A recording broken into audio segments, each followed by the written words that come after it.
ওরে মনা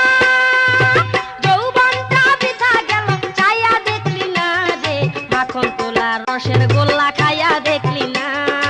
আমার কাছে আইলে রে তোর ঠকা হবে না ওরে মনা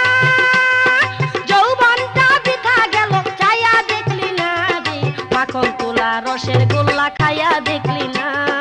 আমার কাছে আইলে রে তোর ঠকা হবে না মাখন তোলা রসের গোল্লা খাইয়া দেখলি না আমার কাছে আইলে রে তোর ঠকা হবে না।